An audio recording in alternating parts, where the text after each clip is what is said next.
নমস্কার সকলকে, Mithu's kitchen official চ্যানেলে আপনাদের সকলকে স্বাগত জানাই। আশা করি আপনারা যেখান থেকে আমার এই ভিডিওটি দেখছেন আপনারা সকলে ভালো আছেন এবং সুস্থ আছেন। আজকে আপনাদের সাথে শেয়ার করে নেব চিংড়ি মাছের একটি দুর্দান্ত স্বাদের লোভনীয় রেসিপি, যা গরম ভাতের সাথে খেতে অপূর্ব লাগে। তাহলে চলুন রেসিপিটি শুরু করা যাক। তার জন্য প্রথমেই কড়াইয়ের মধ্যে বেশ খানিকটা পরিমাণ সর্ষের তেল গরম করে নিয়েছি। পুরো রান্নাটা কিন্তু আমি এখানে সর্ষের তেলের মধ্যেই করব।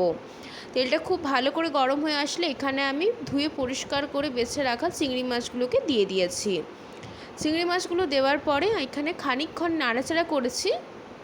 তারপরে আমি এখানে কড়াইয়ের মধ্যেই একদম নুন এবং হলুদের গুঁড়োটা মাছটা ভাজার সময় দিয়ে দেব। আপনারা চাইলে নুন হলুদের গুঁড়োটা খানিকক্ষণ মাখিয়েও রাখতে পারেন আপনাদের সুবিধা মতো। আমি এখানে আগে থাকতে আর মাখিয়ে রাখিনি, একদম যখন মাছটা ভাজছি ঠিক সেই পর্যায়ে পরিমাণ মতো নুন দিয়েছি এর মধ্যে এবং দিয়ে দেব সামান্য পরিমাণ হলুদের গুঁড়ো। তাহলে কিন্তু আমাদের এখানে একদম তাড়াতাড়ি করে মাছটা খুব সুন্দর মতো ভাজা হয়ে যাবে, মাখিয়ে রাখারও আর ঝামেলা থাকবে না। যদি আপনারা চান নুন হলুদ গুঁড়ো মাখিয়ে খানিকক্ষণ রাখতে মাছটাকে, সেক্ষেত্রে আপনারা রাখতে পারেন। নুন হলুদের গুঁড়োটা দেওয়ার পরে খানিকক্ষণ নাড়াচাড়া করে, যেহেতু চিংড়ি মাছ ভাজতে খুব একটা বেশি সময় লাগে না, সেই জন্য প্রায় 7 থেকে 8 মিনিটের মতো সময় নিয়ে লো টু মিডিয়াম ফ্লেমে যখন মাছের কালারটা একটু চেঞ্জ হয়ে আসবে ঠিক সেই পর্যায়ে এখানে আমাদের মাছগুলো কিন্তু ভাজা হয়ে যাবে। আর কিন্তু বেশি কড়া করে বা খুব লালচে করে মাছগুলোকে ভাজার প্রয়োজন নেই। মোটামুটি দেখেই বুঝতে পারছেন মাছগুলো আমাদের ভালো মতোই ভাজা হয়ে গিয়েছে। ঠিক এই পর্যায়ে এখানে আমি একটি পাত্রের মধ্যে মাছগুলোকে তুলে একটা সাইডে রেখে দেব। তারপরে ওই কড়াইয়ের মধ্যে আবারও বেশ খানিকটা পরিমাণ এখানে আমি দিয়ে দিচ্ছি তেল। পুরো রান্নাটাই যেহেতু বললাম সর্ষের তেলে হবে এবং আজকের এই চিংড়ি মাছের রেসিপি আমি ডিম দিয়ে করব, যা কিন্তু গরম ভাতের সাথে অপূর্ব লাগে খেতে। যারা বাড়িতে এইভাবে বানিয়েছেন চিংড়ি মাছের রেসিপি তারা তো জানেন, যারা বানাননি তারা একবার হলেও ট্রাই করে দেখতে পারেন, ভীষণ ভালো লাগে। আবারও প্রায় 2 থেকে 3 চামচের মতো তেল দিয়েছি, যেহেতু এখানে আলুগুলোকে ভেজে নিতে হবে সেই জন্য। তার জন্য এখানে আলুগুলোকে আমি খোসা ছাড়িয়ে লম্বাটে করে কেটে নিয়েছি। এইভাবে কাটলে দেখতে ভালো লাগে সেই জন্য আমি এইভাবে কেটেছি। আপনারা পছন্দ মতো শেপে আলুটাকে কেটে নিতে পারেন, কোনো অসুবিধে নেই। তারপরে এখানে আলুগুলোকে দিয়ে দিয়েছি। আলুগুলো যেহেতু একদমই কাঁচা রয়েছে, মানে সেদ্ধ করা না বা ভাপানো নয়, সেই জন্য আলুগুলো ভাজতে কিন্তু সময় লাগবে।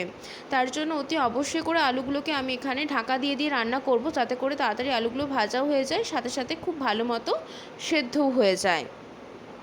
আলুগুলো দেওয়ার পর বেশ খানিকক্ষণ একটু আমি নাড়াচাড়া করে নিয়েছি, যাতে করে আলুগুলো একটু ভাজা ভাজা হয়ে আসে। তারপরে অতি অবশ্যই করে তো ঢাকা দিয়ে রান্না করতে হবে, না হলে কিন্তু আলুগুলো ভালো মতন সেদ্ধ হবে না। তারপরে আমি এখানে দিয়ে দিয়েছি পরিমাণ মতো নুন এবং সামান্য পরিমাণ দিয়েছি হলুদের গুঁড়ো। নুনটা এখন দিয়ে দেওয়ার একটাই কারণ, যাতে করে আলুগুলো তাড়াতাড়ি নরম হয়ে যায়, মানে তাড়াতাড়ি সেদ্ধ হয়ে যায়। সেই জন্য এই পর্যায়ে নুন এবং হলুদের গুঁড়োটা আমি দুটোই একসাথে দিয়ে দিয়েছি। তারপরে বেশ খানিকক্ষণ একটু নাড়াচাড়া করে নিয়েছি আলুটার সাথে নুন এবং হলুদের গুঁড়োটা, যাতে করে খুব ভালোভাবে মেশানো হয়ে যায়। এরপরে ঢাকা দিয়ে লো টু মিডিয়াম ফ্লেমে 20 মিনিটের জন্য রেখেছিলাম, আলুটা যাতে খুব ভালো করে সেদ্ধ হয়ে যায় তার জন্য। 20 মিনিট পর ঢাকা খুলে আপনাদেরকে দেখিয়ে দিচ্ছি, মোটামুটি আলুটা সেদ্ধ হয়ে গিয়েছে, এখনও কিন্তু সেদ্ধ হতে বাকি রয়েছে। এই পর্যায়ে আমি এখানে খুব সুন্দর করে আরেকবার নাড়াচাড়া করে দিচ্ছি। কালারটা হালকা চেঞ্জ হয়ে গিয়েছে, দেখেই হয়তো বুঝতে পারছেন। এর থেকে আর একটু লালচে করে ভাজবো, খুব একটা বেশি লালচে করে ভাজারও প্রয়োজন নেই, একটু লালচে করে ভাজবো। আলুটা মোটামুটি সেদ্ধ হয়ে গেছে, খুব যে বেশি শক্ত রয়েছে তেমনটাও না। মিনিট 5 এখানে আমি আরেকটু নাড়াচাড়া করে নিয়েছি। আপনারা চাইলে আরও 10 মিনিটের মতো ঢাকা দিয়ে রান্না করে নিতে পারেন, যেহেতু পরবর্তীতে আমরা এটাকে মশলার সাথে কষিয়ে আরেকটু ফুটিয়ে নেব, সেই জন্য তখন বাকিটা কিন্তু সেদ্ধ হয়ে যাবে। এখানে আমি খানিকক্ষণ নাড়াচাড়া করে আলুগুলো একটু লালচে করে নিয়েছি, আর একটু লালচে করে ভেজে নেবার পরে একটি পাত্রের মধ্যে আলুগুলোকে আমি তুলে একটা সাইডে রেখে দেব।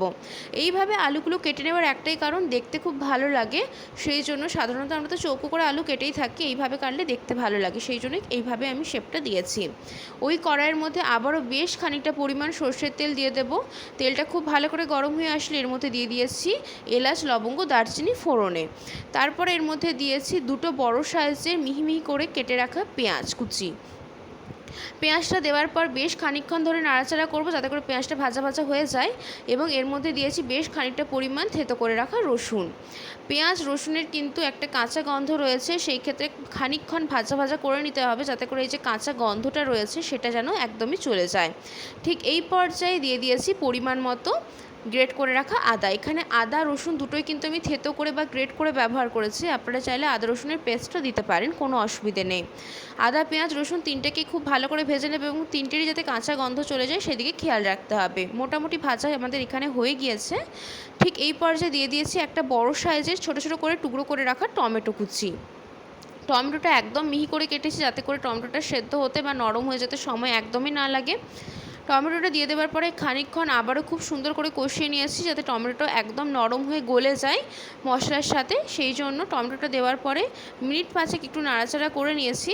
তারপরে আমাদের এখানে টমেটোটা অনেকটা পরিমাণে নরম হয়ে গিয়েছে। ঠিক এই পর্যায়ে দিয়ে দেব যা যা গুঁড়ো মশলা সেগুলো এক এক করে দিয়ে দিচ্ছি। পরিমাণ মতো নুন দিয়েছি, সুন্দর কালারের জন্য আমি দিয়েছি এখানে কাশ্মীরি লঙ্কার গুঁড়ো, সামান্য পরিমাণ দিয়েছি জিরের গুঁড়ো, সামান্য পরিমাণ এখানে দিয়েছি আমি হলুদের গুঁড়ো এবং সামান্য পরিমাণ দিয়েছি ধনের গুঁড়ো এবং ঝালের জন্য লাল লঙ্কার গুঁড়ো দিয়েছি পরিমাণ মতো। ঝালটা যে যেমন খেতে পছন্দ করবেন সেই মতো কিন্তু এখানে লাল লঙ্কার গুঁড়োটা দেবেন। তারপরে সমস্ত গুঁড়ো মশলার সাথে টমেটো আদা পেঁয়াজ রসুন খুব ভালো করে কষিয়ে নিতে হবে যাতে করে মশলাটা খুব সুন্দর মতো কষানো হয়ে যায়। সেই দিকে কিন্তু খেয়াল রাখতে হবে। মশলা ভালো করে কষানো না হলে মশলার যে একটা কাঁচা গন্ধ রয়েছে সেটা কিন্তু এই রেসিপি বা তরকারির মধ্যে ছাড়বে, সেটা ভালো লাগবে না। সেই জন্য মশলাটাকে খুব সুন্দর করে কষিয়ে নিতে হবে। আর নুনটা বুঝে শুনে দেবেন। চিংড়ি মাছ ভাজার সময় আলু ভাজার সময় নুন দিয়েছি, সেক্ষেত্রে নুনটা এখানে বুঝে দিতে হবে। খুব ভালো করে কিন্তু আমাদের এখানে মোটামুটি মশলাটা কষানো হয়ে গিয়েছে। টমেটো একদমই গলে গিয়েছে, এর থেকে বেশি মশলা কষানোর প্রয়োজন নেই। মোটামুটি মশলা এখানে প্রায় আমাদের কষানো কমপ্লিট। ঠিক এই পর্যায়ে আমি এখানে আবার একটু নাড়াচাড়া করে নিচ্ছি মশলাটা যাতে একদম ভালো মতো কষানো হয়ে যায়। সেই জন্য এখানে যখন মশলাটা কষানো মোটামুটি হয়ে গিয়েছে ঠিক সেই পর্যায়ে এখানে আমি একটা ডিম ফাটিয়ে দিয়ে দেব। এখানে আমি যতটা পরিমাণে তরকারিটা বানাচ্ছি তার জন্য একটা ডিম যথেষ্ট। এর থেকে বেশি চাইলে আপনারা দিতেও পারেন, কোনো অসুবিধা নেই। ডিমের পরিমাণটা কম বেশি সেটা আপনাদের উপর। ডিমটা দেওয়ার পরে সাথে সাথেই কিন্তু খুব সুন্দর করে মিশিয়ে নিতে হবে মশলার সাথে, নাহলে কিন্তু জমাট বেঁধে যাবে। মিনিট 5 এইভাবে ডিমটা দেওয়ার পরে খুব সুন্দর করে কিন্তু ভালো করে মশলার সাথে মিশিয়ে নেব।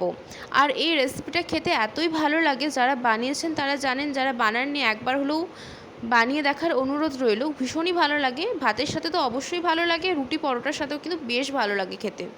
চিংড়ি মাছের এই নতুনত্ব রেসিপি বাড়িতে একবার হলেও ট্রাই করে দেখতে পারেন, দারুণ লাগে খেতে।